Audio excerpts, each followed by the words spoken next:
Salut! Aujourd'hui, nous n'allons pas résumer une, mais bien deux œuvres d'Eschyle.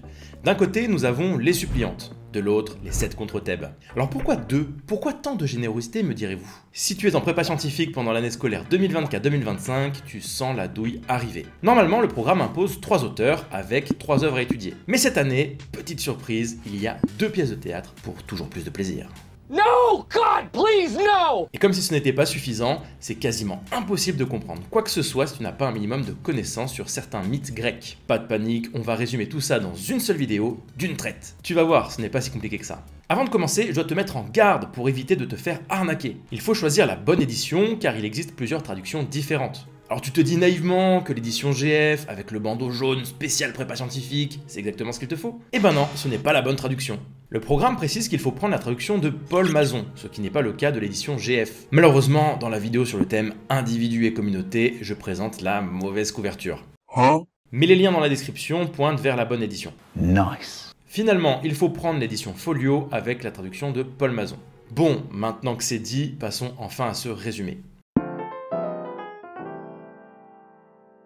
Les Suppliantes et les 7 contre Thèbes sont 2 pièces de théâtre écrites par Eschyle, un dramaturge grec ayant vécu entre le 6e et le 5e siècle avant JC. Les 2 pièces traitent de sujets communs, comme celui de la guerre ou encore de la justice divine. Avec ces histoires, Eschyle nous met en garde face à la démesure de l'être humain, qui mène à la violence et à l'orgueil. L'être humain doit donc rester humble et faire preuve de modération s'il veut vivre en paix. Ce sont des tragédies grecques et reprennent la mythologie grecque pour raconter le destin tragique de personnages légendaires. La grosse difficulté, c'est qu'il faut de la culture générale sur les mythes concernés pour comprendre les œuvres. En effet, les Suppliantes racontent le début de la légende des Danaïdes, mais le début seulement. Même chose pour les 7 contre Thèbes, la pièce raconte la fin du mythe de la malédiction des Labdacides. Alors le format de cette vidéo va un peu changer par rapport aux autres résumés. Vu qu'il y a 2 pièces de théâtre à résumer, je vais commencer par traiter chaque pièce séparément. On commencera par les Suppliantes, ensuite ce sera au tour des 7 contre Thèbes, et pour finir, on fera un petit tour du côté du contexte historique et de la structure des œuvres. Tu pourras retrouver le chapitrage de la vidéo avec la barre de lecture ou dans la description. Après ça, il sera nécessaire de lire le résumé PDF que tu pourras télécharger gratuitement avec le premier lien sous la vidéo. En effet, il y a plus de détails dans la version PDF. Et surtout, tu trouveras le résumé express qui résume les 2 pièces en même temps. Cela permet de comparer les 2 pièces et d'en faire ressortir les thématiques communes, notamment à ce qui pourrait se rapporter au thème individu et communauté. Mais pour le moment, focalisons-nous sur la première pièce. Les Suppliantes est une pièce de théâtre qui raconte le début de la légende des Danaïdes.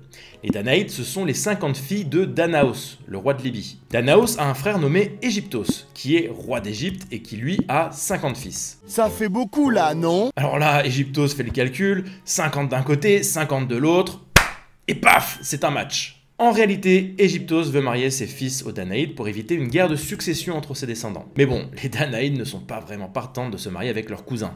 Surtout qu'ils ont l'intention d'en faire des femmes soumises. Et c'est à partir de là que la pièce d'Eschyle commence. Danaos décide de fuir avec ses filles pour se réfugier dans la cité d'Argos. Pourquoi Argos? Eh ben apparemment leur ancêtre Épaphos est originaire de là-bas. Pélasgos, le roi d'Argos, va accepter d'accueillir les Danaïdes. Mais les fils d'Égyptos ne comptent pas lâcher l'affaire aussi facilement. Ils menacent même de prendre Argos par la force pour récupérer les Danaïdes. Pour info, la pièce Les Suppliantes se termine ici. Mais je vais quand même continuer l'histoire car c'est important de bien connaître ce mythe. Pour éviter le conflit, Danaos finit par céder et accepte de marier ses filles. Mais il découvre que ce mariage cache un complot. Les fils d'Égyptos prévoient d'assassiner les Danaïdes après le mariage. Moi je dis Hagra. Danaos avertit donc ses filles qui, juste après le mariage, vont tuer leur mari cousin dans leur sommeil. Toutes sauf une, Hypermnestre. Elle épargne son époux/cousin nommé Lyncée, qui reviendra venger ses frères en tuant toutes les Danaïdes, sauf cette Hypermnestre. Maintenant que le mythe des Danaïdes est plus clair, on peut se focaliser sur la pièce d'Eschyle, Les Suppliantes. La pièce commence avec Danaos et ses filles qui arrivent au pays d'Argos pour fuir les fils d'Égyptos qui veulent les marier de force. Les Danaïdes implorent Zeus de les protéger. Elles le supplient, d'où le terme suppliante. C'est le titre de la pièce. Ensuite, Pélasgos, le roi d'Argos, vient à leur rencontre.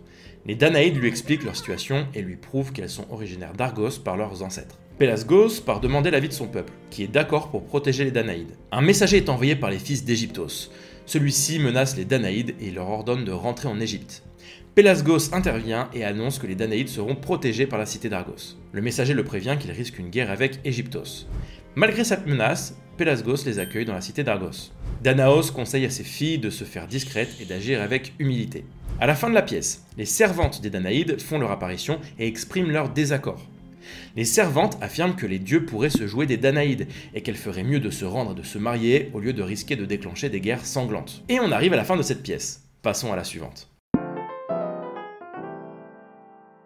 Les 7 contre Thèbes racontent la fin de la malédiction des Labdacides. Les Labdacides, ce sont les descendants de Labdacos, qui a été roi de Thèbes. Son fils, nommé Laios, le succède et devient roi de Thèbes à son tour. Malheureusement, Laios se chope une malédiction de la part du dieu Apollon, car il aurait commis une faute grave. Alors je ne vais pas expliquer pourquoi, sinon on va pas s'en sortir. Bref, cette malédiction dit que s'il a un enfant, celui-ci le tuera et épousera sa femme. C'est quand même l'histoire d'un mec qui tue son père et nique sa mère. Laios épouse Jocaste et malgré les précautions prises, ils vont avoir un fils nommé Oedipe. Pour éviter la malédiction, ils vont l'abandonner, mais il va être sauvé et grandir loin de Thèbes. Oedipe devient adulte et il croise par hasard son père Laios sur une route sans savoir qui il est. Une dispute éclate et Oedipe tue Laios. Plus tard, Oedipe épouse Jocaste, sa propre mère, toujours sans le savoir. Et il devient roi de Thèbes. Oedipe et Jocaste vont avoir 4 enfants. 2 garçons, Éthéocle et Polynice, et 2 filles, Ismène et Antigone. Un jour, Oedipe apprend qu'il est marié à sa mère. Sous le choc, il va se crever les yeux. Je passe encore les détails, mais Oedipe va maudire ses 2 fils, Éthéocle et Polynice. Il prédit qu'ils devront s'entretuer pour récupérer le trône de Thèbes. Pour contrer ça, Éthéocle et Polynice décident de gouverner la cité par alternance, une année sur 2 chacun. Éthéocle gouverne sagement, mais Polynice est tyrannique avec le peuple. Un jour, avec l'appui du peuple, Éthéocle décide de chasser Polynice de la cité. Et c'est seulement ici que la pièce d'Échille commence. C'est pas trop tôt. Polynice décide de se venger. Il va s'allier avec la cité d'Argos pour monter une armée et reprendre Thèbes par la force. Les 2 frères vont combattre dans un 1v1 final et finiront par s'entretuer. Maintenant que le mythe de la malédiction des Labdacides est clarifié, voici un mini résumé de la pièce, les 7 contre Thèbes. Polynice assiège Thèbes avec une armée de la cité d'Argos. De son côté, Éthéocle se prépare au combat. Les femmes de Thèbes ont peur et implorent les dieux.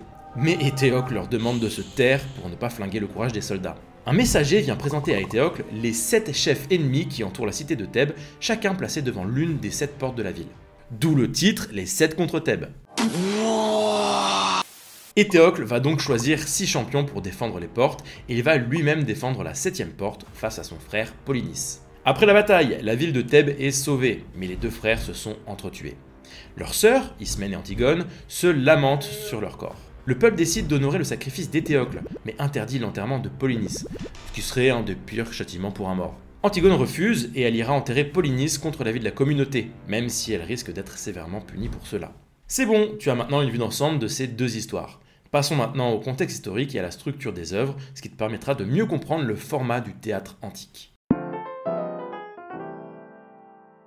Il ne faut pas oublier que ces œuvres ne sont normalement pas faites pour être lues, mais plutôt pour être mises en scène. Donc il faut imaginer les citoyens grecs aller au théâtre pour regarder une représentation où les personnages finissent mal. Tu vas repartir mal, mon copain! L'objectif est que les spectateurs se disent « Oula, je ne veux pas finir comme ce personnage ». Ces pièces de théâtre ont donc une portée morale, c'est-à-dire qu'elles montrent les conséquences des comportements jugés mauvais. Mais ces pièces ont aussi une portée religieuse, car ça parle des dieux, et une portée politique, car elles montrent l'importance de la justice et de la modération dans la vie en société. Ça sonne quand même pas mal avec le thème de l'année, hein, individu et communauté. Alors je vais m'arrêter là pour le contexte historique, mais tu trouveras plus de détails dans la version PDF. Et ce n'est pas fini, car on peut aussi faire des liens avec la structure même de ces pièces de théâtre. Le format du théâtre antique est un peu compliqué à comprendre, notamment avec l'organisation de la pièce autour du chœur et du coryphée. Le chœur est composé d'un ensemble d'acteurs et représente un ensemble de personnages. Malheur à l'homme! Par exemple, dans les suppliantes, le chœur représente les Danaïdes. Dans les 7 contre Thèbes, le chœur représente les femmes de la cité de Thèbes. Alors petite info comme ça, lors d'une représentation, le chœur n'est pas sur la scène, mais se situe devant la scène. Ensuite, nous avons le coryphée, qui est le chef du chœur. Il fait aussi partie du chœur, mais c'est lui qui va prendre la parole au nom du chœur, et c'est lui qui va dialoguer avec les autres personnages de la pièce. Par exemple, dans les suppliantes, le coryphée représente une des Danaïdes, qui parle au nom de toutes les Danaïdes et qui s'adresse aux autres personnages. Idem pour les 7 contre Thèbes, mais ici, le coryphée représente une des femmes de Thèbes qui prend la parole pour toutes les autres. Bah ouais, logique. Donc on peut voir ici la différence entre le chœur et le coryphée. Ils représentent globalement les mêmes personnages. Mais le coryphée a un rôle actif, et c'est lui qui dialogue directement avec les autres personnages. Le chœur, lui, va généralement commenter l'action. Le père d'Antigone, souverain de Thèbes. Chanter, danser. Se lamenter. Zeus, grand Zeus, entends-nous. Et cela se voit dans la construction de la mise en scène du théâtre antique. En effet, le théâtre antique suit une structure codifiée. Chaque pièce commence par un prologue, puis le parodos, c'est le moment où le chœur entre en chantant et dansant. Ensuite, la pièce se déroule avec des dialogues entre les personnages, entrecoupés avec des chants réalisés par le chœur. Et enfin, la pièce se termine par l'exodos, souvent interprété par le chœur. Donc, pendant la lecture, tu te retrouves avec des pavés de textes entiers qui sont en réalité des chants réalisés par le chœur. Bref, le chœur représente une collectivité et a un rôle déterminant dans la représentation théâtrale antique. Maintenant que tu sais tout ça, tu peux consulter le résumé express, qui est une sorte de résumé qui compare les suppliantes et les 7 contre Thèbes. Il te suffit de le télécharger gratuitement avec le premier lien dans la description. Ensuite, tu pourras commander le résumé détaillé de chaque pièce pour bien connaître leur déroulement. Tu retrouveras aussi un glossaire avec le vocabulaire important, ainsi que la liste des personnages de chaque pièce, ce qui est très utile pour distinguer ceux qui sont sur scène de ceux qui sont simplement évoqués. J'espère que les résumés de cette année t'ont aidé. D'ailleurs, je t'invite à les visionner avec la playlist qui devrait s'afficher maintenant. N'oublie pas de nous laisser un petit pouce bleu pour nous soutenir. Ciao ciao.